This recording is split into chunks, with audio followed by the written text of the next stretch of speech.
you can't think your way out of this. You can't just say, oh, I understand that this loss has happened and I'm ready to not feel the symptoms of grief. You just don't, that's not how we're wired. And when you can start to take a little bit of your power back, because it gives you some agency, it gives you something to do with what's happening. You feel a little more in control. This is the Mindfulness and Grief Podcast, and I'm Heather Stang, author, yoga therapist, and thanatologist. You didn't choose grief, but here you're choosing how to show up for yourself, and I'll guide you along the way.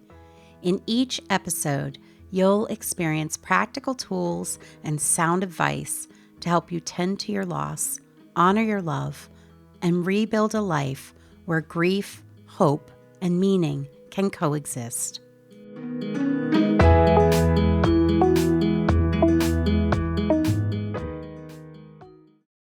Today, we are continuing our conversation about the Mindfulness and Grief System, and Amanda Palermo is joining me again. I'm back. I'm so glad you're back. And today we are talking about what you say is your favorite step in the Mindfulness and Grief System. And it is the first step, and it is a foundational step.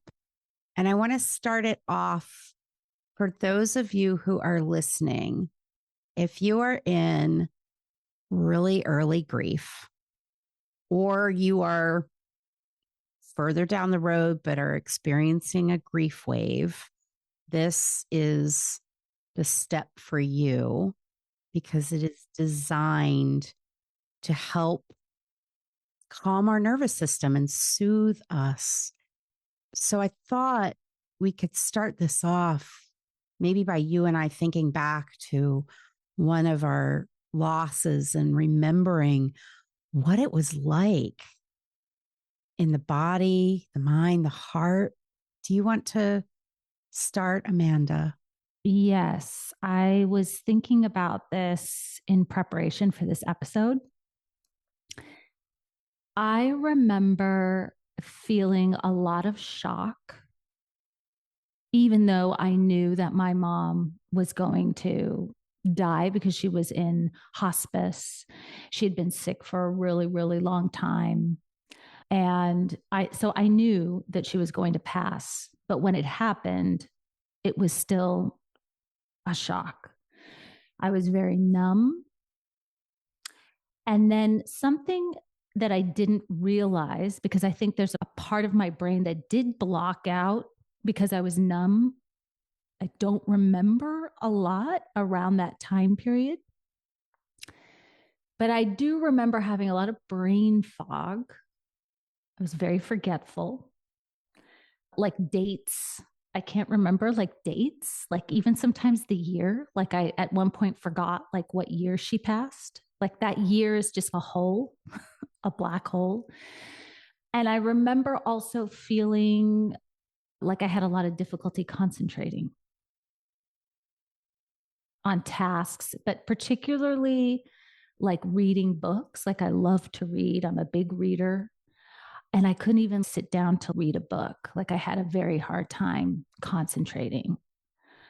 So after tending to myself and going into grief support group and things like that, I started to realize that I think those were a lot of symptoms of this shock of losing my mother, who was like important to me. She was my best friend. It was the biggest loss. I had losses before that, but my mother's loss was turned me upside down, totally devastating.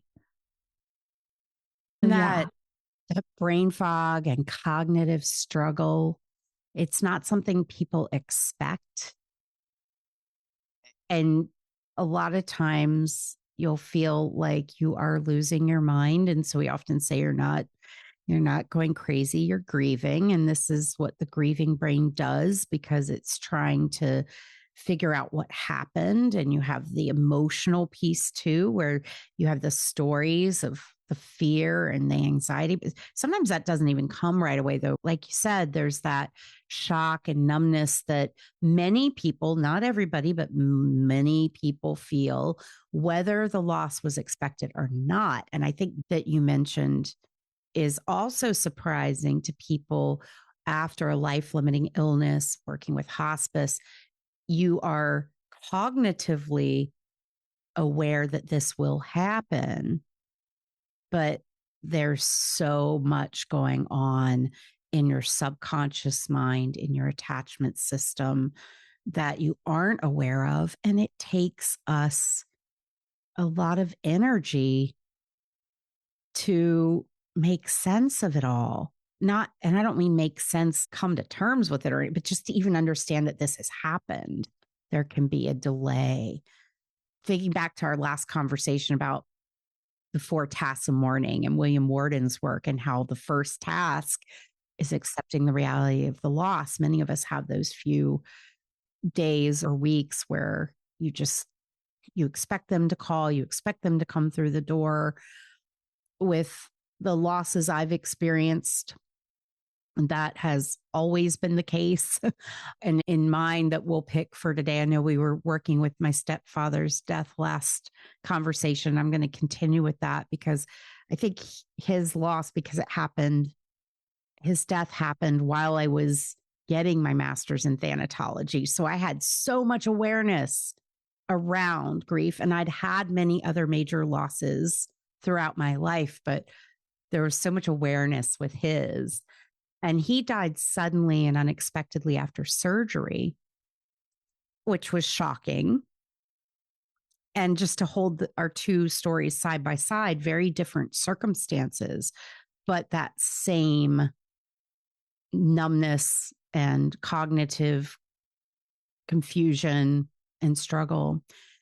And then that wears off. And that is where we're going to really talk about today, is what happens when that wears off and you start to become really aware of the things that are happening in your body, somatically, in your mind, in your behaviors. And for me, anxiety, restlessness, worry, rumination, all the things. How about you? I started to notice it when you were saying that after like the shock wore off, the numbness kind of went away and I started to get back into my body. And that's when I started to notice that my concentration was so off. And then what started to happen was I would start to get a grief wave. But what would happen before the grief wave is I would start to have a full body ache, almost like I felt like I had the flu. Like all of a sudden, my whole body would just feel like achy everywhere, like I was getting sick, but it wasn't that. It was just this, perhaps maybe that numbness wearing off, that sensation of my body coming back. And then all of a sudden I would have this grief wave. And that was a cycle that would happen for maybe it was like that for a year, 2 years. It still happens, but not as often. And what's happening there with that flu-like feeling, muscle aches, joint aches? That's exactly what it is. Yes, muscle ache, joint ache, my head would hurt, and the feeling of I want to go lay down. Other symptoms, nausea? I didn't really have nausea, but just like headache and just this overall feeling of just, I need to go lay down. I need to get under the covers. I don't feel well. Right. And some people do experience the nausea. Some people experience insomnia. There's so many different ways that grief can manifest somatically. And what happens is, because grief is one of, if not the most stressful thing you will experience, depending on what is your life is, it creates inflammation in the body. And inflammation, we know, leads to stress-related illnesses. It exacerbates symptoms you might already have. I remember working with one woman who had arthritis before her husband died. And I met her in a hospice group and I taught the techniques we're going to talk about today, the conscious relaxation techniques, which is step one in the mindfulness and grief system. And after about a 10-minute practice, she looked up and she said, "My joints don't hurt. I thought my arthritis was flaring up, but I would never presume to know what's happening in someone's body. I'm not a medical doctor, but for her, she noticed a correlation between calming her mind and the pain in her body, which may or may not happen for everyone, but I do see it happen often where when people learn how to do the practices in step one, they do notice a shift pretty quickly. It might not last the whole day, but it's a glimmer of hope that maybe they can get some rest, or maybe that headache will go away, or maybe the muscle tension will subside. And we start here for a couple reasons. One is that these are very common symptoms of grief that we can actually do something about. Thank And God. Yeah. And I guess two is the inverse of that. You can't think your way out of this. You can't just say, "Oh, I understand that this loss has happened and I'm ready to not feel the symptoms of grief." You just don't, that's not how we're wired. And when you can start to take a little bit of your power back, because it gives you some agency, it gives you something to do with what's happening. You feel a little more in control. Hopefully, you'll start to feel like you can get some sleep again, or at least a little bit of rest. If you are experiencing things like nausea or digestive issues, also related to the stress of grief, it'll help you start keeping food down. Little by little, it makes your body your ally rather than your enemy. Yeah. And I think that in that beginning part, in the acute stage, it's such an onslaught of sensations. And it really does feel like your body is betraying you in some way. And you might feel like, I feel like I'm going crazy. What is going on? And I think that these practices in this step, it really does help you to get some kind of control over what you can do, like you were saying, over your body, sleep. Yeah, all of it. So let's talk about how we get there. We got the why. The why is we want to give you back some control, and we want to help you get some sleep, and we want to help you not feel so anxious. And we do this by something that many of us say we aren't good at, which is focusing our attention. So there's a paradox there or something. I'm not sure what the right word is, but you feel scattered and like you can't control anything. And so we're going to ask you to control your attention. But what we're going to invite you to do is to focus on just one thing that is neutral or maybe pleasurable, which that can be a really uncomfortable word with grief. So this isn't about focusing on a mantra that makes you feel happy, or it's not about making you feel other than how you are, right? We always want to respect the fact that grief is painful and real, and we are allowed to have the feelings that we feel. And so the reason why we work with focusing your attention is because it actually works to interrupt the cycle of stress by taking you out of rumination. So, Amanda, I'm going to put you on the spot and invite you to share an example of one of your favorite practices from this step and maybe how it helps you. Okay, this is great. So, one of the practices that I still do is counting my exhales. So it's about, like you said, focusing, but it's also about focusing on something, like you said, that's neutral or doesn't cause stress. Sometimes I have to be in a certain mindset to focus on my breath, but even the breath can sometimes start to cause a little stress. So sometimes the counting helps me to focus. So what I'll do is I'll just start to connect with my own breath naturally. And then every time I exhale, I will count. And I think we've done this in grief group before. Like I'll start with 10, and on the exhale, 10, and then the next exhale, 9, and the next exhale, 8. And I'll just go up and down the scale of 10. Sometimes I'll do 50 and start there, 50, 49. And sometimes it's great for me to do it at bedtime because it helps me to fall asleep. Sometimes I'll do it during the day after my yoga asana practice, just to focus my mind. But as I said before, I was so confronted with the idea that I couldn't concentrate after my mom died that first year. I had so much difficulty concentrating. I thought, my God, I can't even sit down and read a book.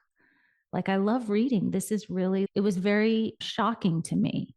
And so these focusing practices that are in step 1, I did a lot of those over the course and still doing them.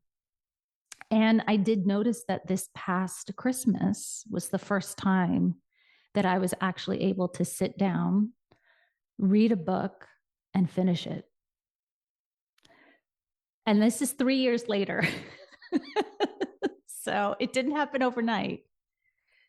But that ability to have less brain fog, to be less forgetful, to be able to concentrate on something, I really, truly believe that is from doing those focusing practices. And for me, it was the counting. I like the counting too, but I also like using a mantra. And if that word isn't familiar to you, that's okay. Mantra is just a word or a short phrase that you focus your attention on.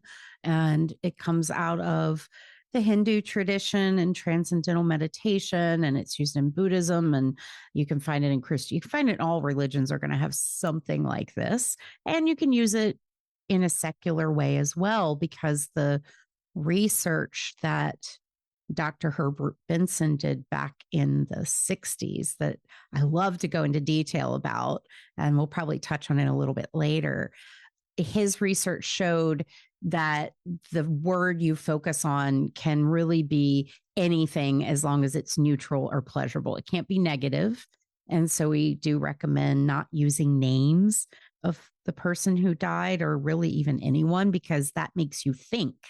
And the idea here is non-thinking, but just focusing. And the other part of the research, and this is super important, and hopefully people didn't turn this podcast off before we got to this. You don't have to be good at it. You don't have to actually remember every single number without getting distracted. The research shows that if you get distracted, your mind wanders off. You've made it from 10 to 9 to 8 to 7, counting your breath. And then you're thinking about, what am I going to have for dinner? Or you start thinking about the memorial service you're planning, or wherever your mind goes, that it's just gently bringing your attention back and starting again like it is no big deal. So right in here, we're starting to work with self-compassion, which is later down the road. But just to be able to say, my mind wandered, that's not a problem. I'm just going to keep counting. It's all you have to do. Or if you use a word, which I like to use 1, which is also a number I recognize, but you could use a color. You could use the word relax, rest, peace. Somebody in group used the word ocean because that brought her a lot of peace. And she would do it a little differently. For me, I like to say my mantra silently to myself each time I exhale. It's like you're doing 10, 9, 8, 7. Each time you breathe out, I'm going one, one, one with each breath. And she would do oh on the inhale and shin on the exhale. I love that. So she made up like her own mantra, which is so cool. And you totally can make up your own mantra. I had a woman in a group who was, I think, an accountant, works with numbers all day. And she made up this thing where she was doing the Fibonacci sequence in her meditation because she was such a number nerd that for her, counting like normal people was not sticky enough. It wasn't holding her attention enough. And so she made up what worked for her. And I think that is such an important thing for us to talk about early on in this series, that it's the essence of what we're offering. It doesn't have to be exact. And if you find a way of doing something that works better for you, do that. This is your practice. Yes. And I also think that it can change based on where you're at. So it's like the practice of checking in with yourself. So sometimes I think in your guided meditations, there's the 3-part breath. And if I feel like connected to my breath on a particular day, and I feel like that focusing on that is really going to benefit me, then I'll do that. And I want to speak to something you said before, where it isn't about perfecting it. It's a practice. And I remember when I started like a meditation practice years ago, I don't remember where I heard this. It was from a yoga teacher, a meditation teacher. And they said, even if for 5 minutes you do this practice, whatever meditation practice you decide to do, and if your mind is all over the place, you're still getting a benefit. Even if you've thought about work emails and you thought about your laundry list of things to do and all that stuff, even the 5 minutes of just trying to focus, practicing the focus, you're going to get a lot of mental and physical benefits from that. And I thought that was such a relief to me as somebody that was new to it. It's the idea of practicing it. And that it's not about your mind being completely blank and void of thought, because the brain can't do that. It's always going to want to think. That's what it's designed to do. So I think it's more about this idea of harnessing your mind and focusing your mind on one thing and and every time it slips away, you just gently bring it back. And that's to me where the benefits are. And that's what Dr. Herbert Benson's research showed. And so his story is he studied a group of people who were practicing transcendental meditation because the Beatles had started practicing transcendental meditation when they went to India. And when that happened, meditation got exposure in the West that it hadn't had before. And this group of people approached this Harvard cardiologist because they believed that they were healthier than their cohorts who did not meditate. And when he studied them, he found that after practice, their body went into the exact opposite of fight or flight freeze, which we know is a stress response. Everything that gets switched on or off when you're in a state of stress would go in the opposite direction after they did this meditation. And he coined the term the relaxation response. That is what step one is all about cultivating, is helping you find the practice that's going to switch your stress switch from on to off. And there are other ways. So if sitting down and meditating is not your cup of tea, there is very good news. You can do this while you're moving. I do this while I'm walking. You were talking about how certain days you might switch up the practice. If I am feeling so anxious that I I'm crawling out of my skin. If I'm angry or frustrated or spiraling or ruminating, and the idea of sitting down just seems a bridge way too far to cross, that is my signal to get outside and to focus on movement as the repetition. So maybe instead of using a mantra or counting, it'll be feeling the left, left, left, and paying attention to that in my footsteps. And Dr. Benson tested that. Many other researchers have tested many other practices, yoga, Tai Chi, even knitting. And I'm a knitter. So knit, purl, knit, purl. If you just focus on that, it can elicit the relaxation response. So just to give the two things that matter here is one, finding something you can focus on that is repetitive, and two, having a passive disregard for that distraction or being pulled away. So in other words, just saying, no big deal. Oh, I'm going to start again. And what his research found was that it didn't matter how often people had to begin again. So what you were saying about 5 minutes of practice, even if your mind's wandering the majority of the time, which is what human brains like to do, the fact that you are attempting to bring yourself back creates the benefit. Yes. And I think it's so simple. These practices are, it's hard. It's not that it's easy, but they're simple and you can incorporate them into your everyday life. Even sometimes if I'm doing things in my house or washing the dishes or just doing my normal chores, I'll even repeat to myself, just inhale, exhale, inhale, exhale. Just if I feel that my mind is getting too noisy or there's some type of thought that's not really benefiting me, just to bring myself back into a center. And then you don't always have to be sitting, is the other thing, too. I did find that I had a lot of difficulty in the first year of grieving, of sitting. It was just hard for me to sit on a meditation cushion. So some of the practices I would lay down, like the progressive muscle relaxation was one of my favorite ones because I could just lie down and focus on my body a little bit more. So those are beneficial too. Yeah, curling up in a ball and having a good cry and staying in that safe little ball under blankets and noticing your breath is a practice.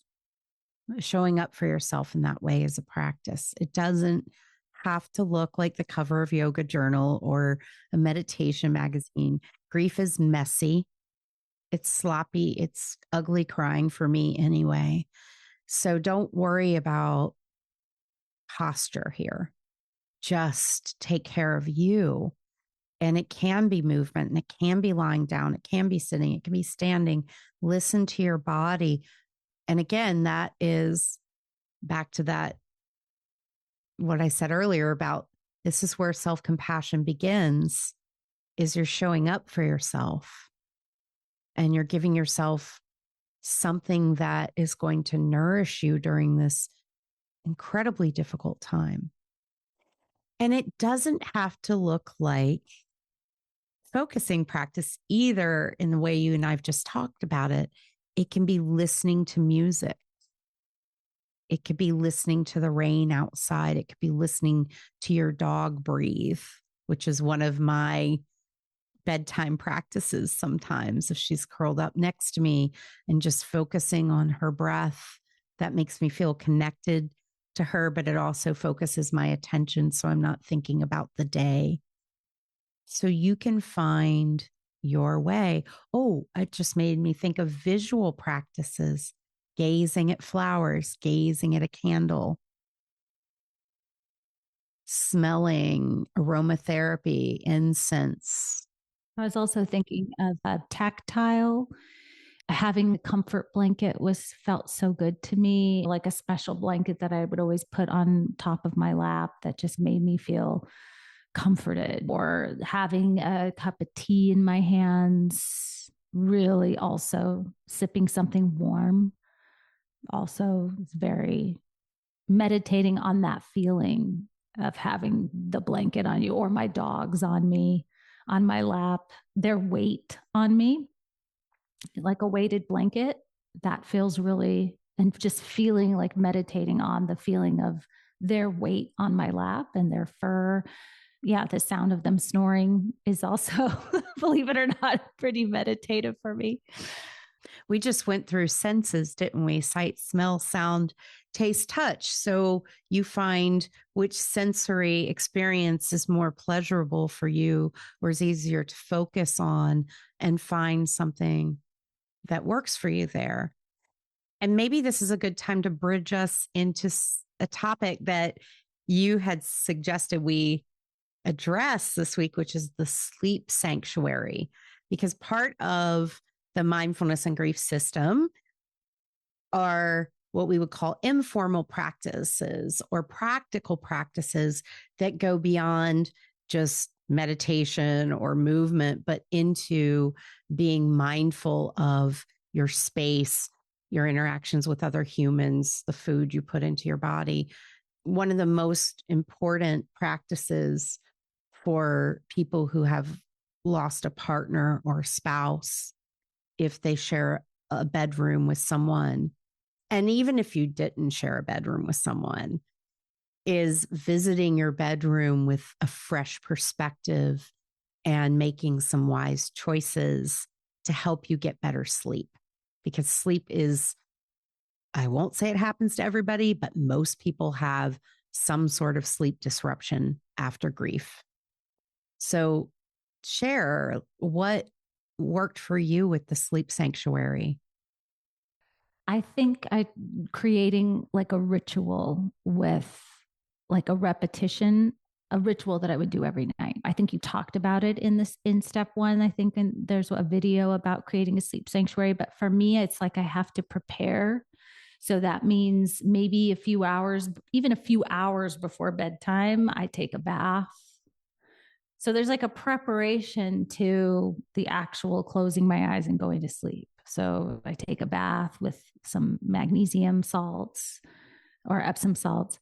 And when I finally get into bed, I always have to have my lights dimmed a little bit. And then I light candles. And then once I'm in the bed and it's like maybe an hour, oh, I'm going to go to bed in an hour, then I start to turn off all the lights. So it gives my brain some time to adjust. So there's like this slow preparation towards when I actually close my eyes to go to sleep. And it's something I repeat every day.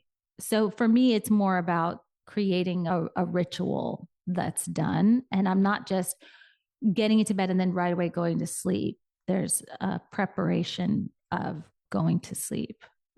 And I wanted to ask you, actually, I was thinking about for someone that's lost a sleep partner, because for me, my situation is specifically because I lost my mom, and that did interrupt my sleep. So it was helpful to do the sleep sanctuary. But for somebody who has lost a sleeping partner, what's something specific that you would say to them or recommend that they do with the sleep sanctuary? So the sleep sanctuary has really two parts. One is the bridge, which is what you defined. It's the bridge from wakefulness to sleep. So rather than thinking of it as a moment in time where we go from doing to sleeping, there is that wind down period, being conscious and mindful of lights, being conscious and mindful of the rituals you want to do, whether it's meditation practice or journaling, list writing, all of that's one piece. But the big piece for people who've lost a sleep partner is during a time, not right before bed, but during a time when you're awake and you're feeling relatively open and ready to do this. And I want to give the big umbrella around, or I guess, I don't know, wrap this in compassion that you might not be ready for this right away. This sometimes comes later, but it's incredibly helpful to go into your bedroom with all of your senses. Your sight, you look around.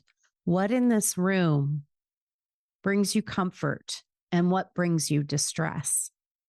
It might seem like that is obvious, but it's not. I could probably walk into my bedroom right now, and I am, by the way, the queen of the sleep sanctuary. My bedroom is set up for sleep. And yet, because I'm human, there might get some piles of things and whatnot that pile up and need to be dealt with. But when you have gone through a loss, and I'll give an example of somebody who I worked with whose wife had been battling a life-limiting diagnosis of cancer and was at home on hospice for a long period of time. And it was probably 6 months after she died. And my client did the sleep, she joined Awaken and she did the sleep sanctuary, and she walked into her bedroom and saw her wife's medical equipment still in there and hadn't even thought, because she was grieving, because you aren't like you're just trying to make it minute to minute. And she realized, oh, maybe this is not hopeful. And she got that out of there. And so you have sight. What do you see? What do you smell? What do you taste? If you are someone who likes nice tea before bed, that can be part of it. See, so we have sight. We have sound. Sound is important too. If you have busy street noise, do you want to get noise canceling headphones? Do you want to play sleep music? Do you want a white noise machine? Do you want to turn your ice maker off at night, which is something I recently realized I wanted to do? And then you have touch. So your blankets, your sheets, are they comforting? This is not a mandate to go in and completely remodel your room and remove memories at all.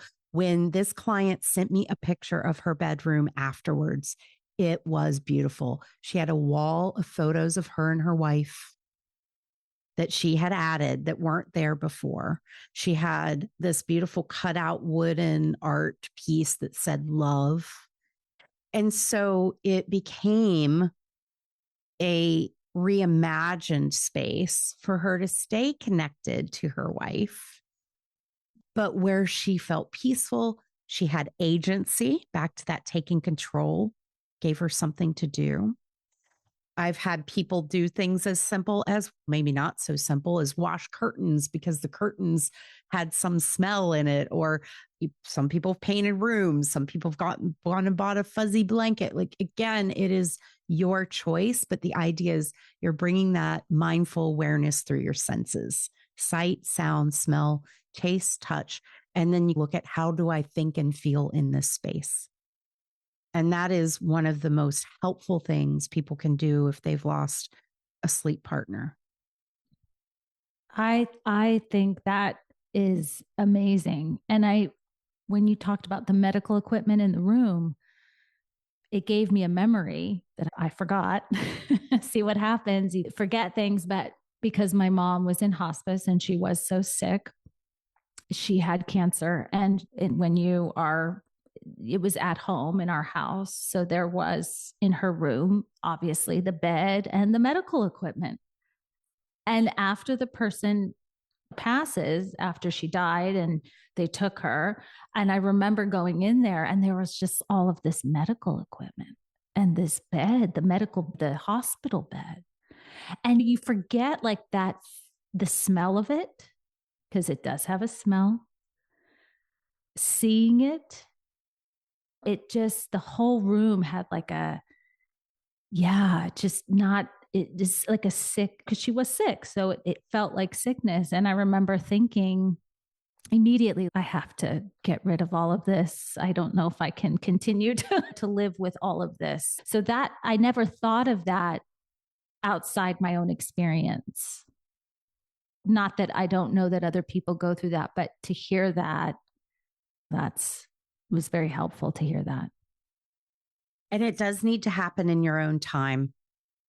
And I highly recommend having a friend with you, having somebody with you that will be there to hug you and hold you, because it's emotional. It is not a clinical, it is very emotional to go in and take stock of a room you shared with somebody. But, and let's get rid of the but, let's just say, and it gives you an opportunity to make a choice about the room you are going to spend a lot of time in. And it doesn't mean that you're getting rid of them. In fact, as the story illustrated, you might bring more of them into the room. There was a lot more of her wife in that room after she did that she wanted to remember, and a lot less of the things she didn't want to remember. I recommend this for people who aren't grieving as well, by the way, because we as a society, as probably a planet, I'm not even going to say it's just in this country. I think sleep deprivation is human wide, maybe not everywhere. This is not scientific, but it is amazing how many little lights we have, because part of the sight piece, by the way, I want to pull this one out specifically, is we know from research that light, particularly blue lights, can activate our brain and prevent us from sleeping. And so putting electrical tape over your speaker light or whatever you can do to darken the room as best as you can, if that works for you, the light blocking curtains. This might seem like just fluff, but it can make a huge difference in the way you sleep. So this is a good practice, whether you have grief-related insomnia or not. I agree. And I think the sleep it's like a practice a little bit. Like I think if somebody, I've had friends that have told me that they have difficulty sleeping. And if it's something that if you're not used to creating a ritual around sleep and doing all that with your room and taking stock, and it's a new practice. It's a practice like anything else. So it takes time. It's a practice with huge health benefits, and mental and physical health benefits.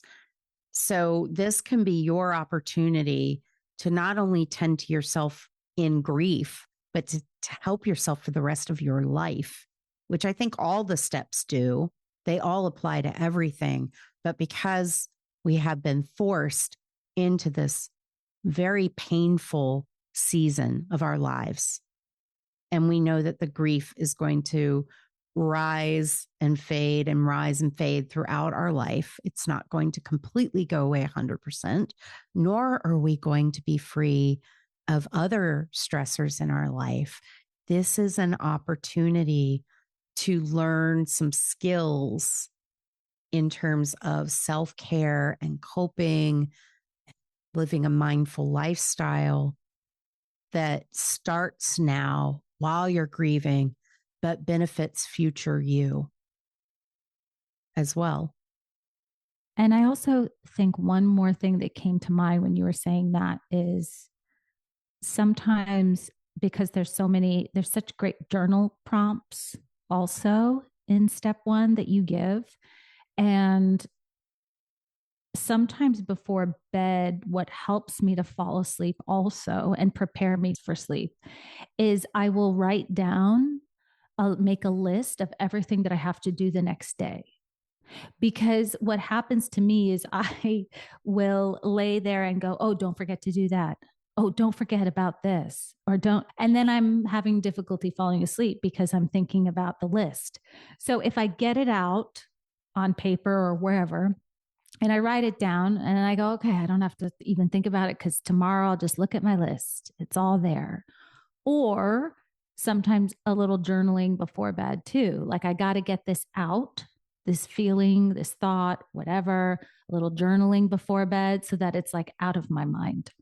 So when I close my eyes, I can just go to sleep. That I'm so glad you brought up journaling, because really the three embodied practices of the mindfulness and grief system are meditation, movement, and self-care. But then there's also journaling is part of it as well. And I love journaling. My first journal was started when I was in 10th grade in English class. It was an assignment.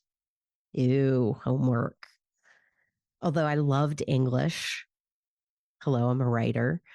And I probably loved it because of the teacher. I don't know if I loved it before Mrs. Frymuth or not, but Mrs. Frymuth, Miss Frymuth gave us an assignment. We had to get a spiral bound notebook and we had to fill 2 pages front and back each day. And she would not read the journal, but she'd go around and we'd have to open it and they'd be dated. And so she could see that we'd done the journaling. I was probably 14, 15. I don't remember how old you're in 10th grade, but we'll just run with that. My uncle had died by suicide when I was 7, and that grief did not get dealt with, processed, discussed at all, really. Maybe a little bit here and there, but it was this undercurrent of my existence. It was very present inside of my brain, but I didn't have anywhere to talk about it. That was my first grief journal. It wasn't assigned as that, but me at that age, at that life experience, handed a blank piece of paper. What was going to come out were my feelings around my Uncle Doug and his death, and my questions about life and the afterlife and all these existential questions that I didn't have anywhere else to ask. And it was incredibly powerful. And it's why I think journaling is such a big part of this work. And the practices you listed: 1, making a list of the things to do tomorrow. There is evidence-based research that helps people sleep. Some people like to do a gratitude journal. And when you're grieving, you might feel like there is nothing to be grateful for, and that is okay. But sometimes it's about being grateful for the casserole that showed up, for the friend that you could cry on, for your ability to be with yourself. So if gratitude journaling is something you like to do, you could do that. It can be dumping that heavy load that you're carrying out onto the pages so that you can stop ruminating about it. There are many different types of journaling, and we talk about that a lot in Awaken.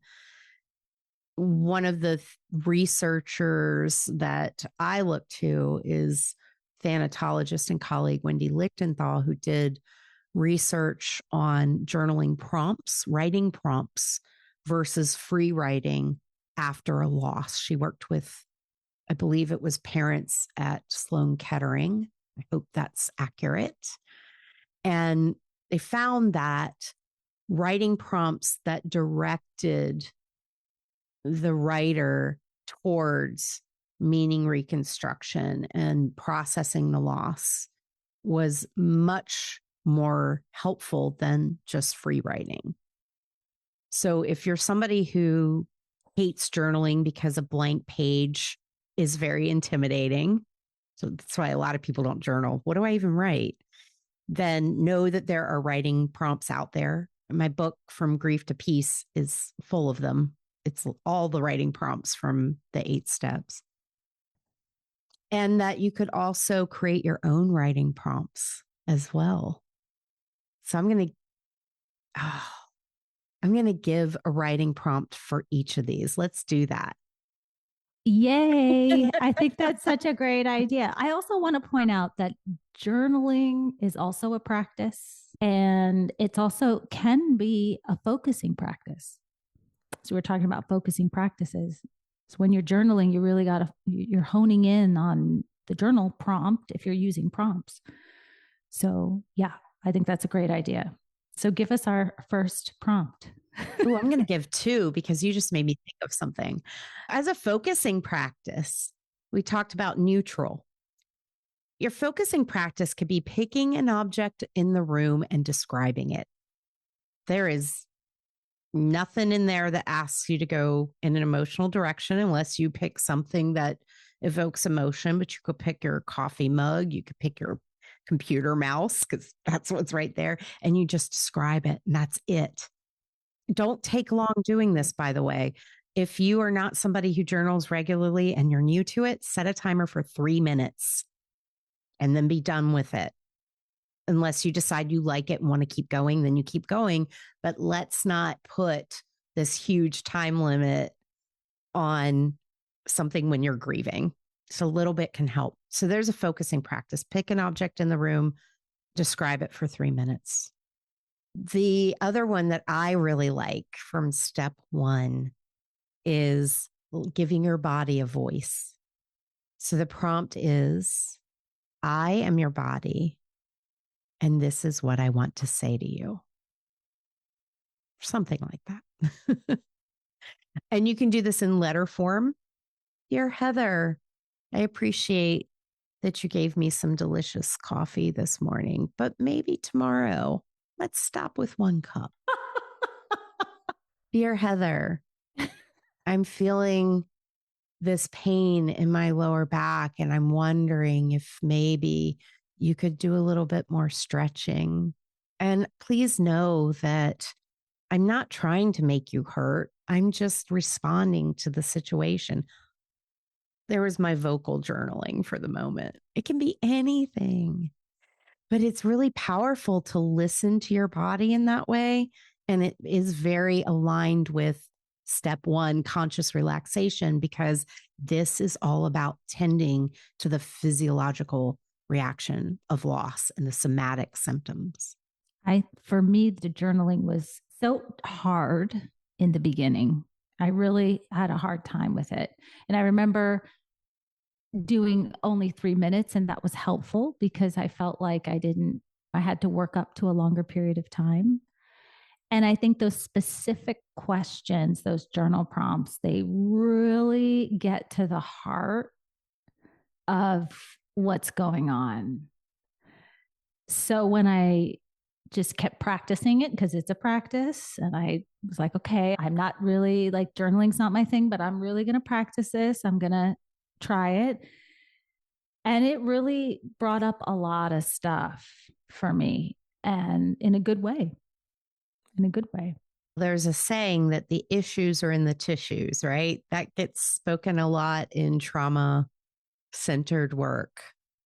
The body keeps the score, the name of Bessel van der Kolk's book. There's all these phrases out there that we use because the body is with you 100% of the time.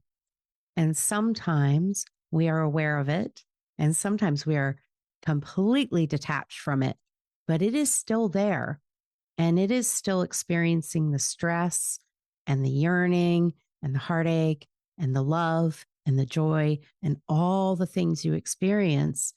And so we start with the body because it is the thing that is going to carry us through. And if the body is compromised and is being placed under one of the most challenging loads of stress you will ever face, then the best we can do for ourselves is to tend to that grieving body. And I think what this step helps to do is, it's almost like when you were talking, I had this image of when you start a puzzle and all the pieces are just like everywhere. That's, to me, how I felt after my mom died. Like the pieces of me were just everywhere, like completely broken apart. And I feel like step 1 is like when you're starting to put the puzzle pieces back together, and you find a piece and you go, oh, this fits here and this fits here. And then you stop and you look and you're like, okay, it's not, I didn't finish the puzzle. It's not finished, but there's some pieces that are coming back together.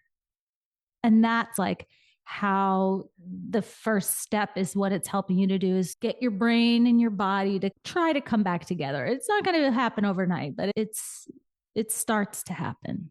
When we do puzzles in my family, we start by separating the pieces out into little bowls. So you have the edge pieces in a bowl, and then you have the pink pieces. The pieces are seashells, pieces are water. And then we put the edge together first. So that metaphor really lands with me because the through line is the body. It's always going to be there. And so by putting that down first, you're creating the structure for everything else that's going to be filled in. Thank you for that metaphor, Amanda.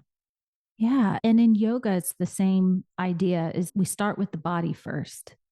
This is why when people start a yoga practice, they start with a forward fold, downward dog, put your right hand here, put your left arm up, just starting with the body so people can just get into their body a little bit. And then once people are like more comfortable with their body, then you start working on the other deeper parts of yoga, like what's happening internally. And maybe you start to realize it's not just about the poses and, all of that, but you have to start with the body first. That's the baseline.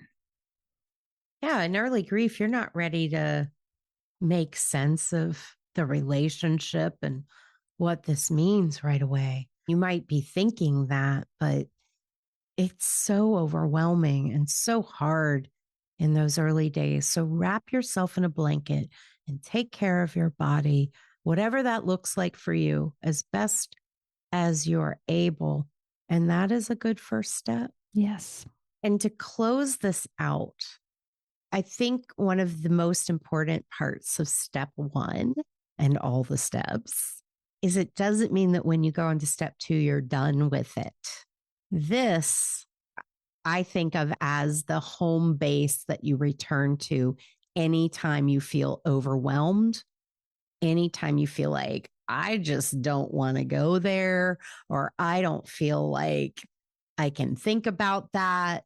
You can always come back to focusing. You can always come back to relaxing your body. You can always come back to listening to music or smelling the coffee or going for a walk outside. One of those things that's going to help your nervous system settle, just like the image of a jar with water and sand that has been shaken vigorously. And here we are setting it down and starting to watch that sand settle to the bottom. That's what this is about. 2 metaphors for you: puzzles and jars of water and sand. Yeah, it's the beginning too. It's the beginning part of learning to become more mindful, which we will talk about next episode in step 2. And there's a reason this comes before that, because focusing is a contained experience, whereas mindfulness is going to invite you to open up. And you'll find that having this to come back to again and again, if the opening up starts to feel too much, is why this is the first step and not the second. Even though I need to say this in my books, you know what I'm going to say. In my books, this is step 2, but that is just a battle I lost with the publisher. But when I work with my clients, conscious relaxation is always first. Amanda, thank you for being here again, for sharing your story of love and loss. Thank you for having me. You're bringing your mom here and sharing her with us, and I am grateful for that. Oh, I'll be sharing probably a lot more because she was just such a big, huge part of my life. And I'm sure for other people, when they lose their person, it's significant. It is. So thank you for letting me share her. Thank you for letting us see her. So where can people find you? You can find me on Instagram at Amanda Palermo 108. This brings us to the end of today's episode of the Mindfulness and Grief Podcast. If you found it helpful, please follow the show and consider leaving a review. It helps others find their way here when they need support the most. Then head on over to heatherstang.com, where you can join my Awaken Grief Support community free for 14 days. You'll meet with me and other kind-hearted members several times a week, get access to the Mindfulness and Grief course, plus guided meditations, journaling prompts, and more to help you navigate grief. If you are a grief professional or volunteer, you can also learn about my Mindfulness and Grief Coach certification. I'll teach you how to share the Mindfulness and Grief System with others, and just as importantly, how to walk the talk and care for yourself along the way. I'm so glad you chose to show up for yourself today. May these teachings benefit you and those you love. Be gentle with your heart and come back soon.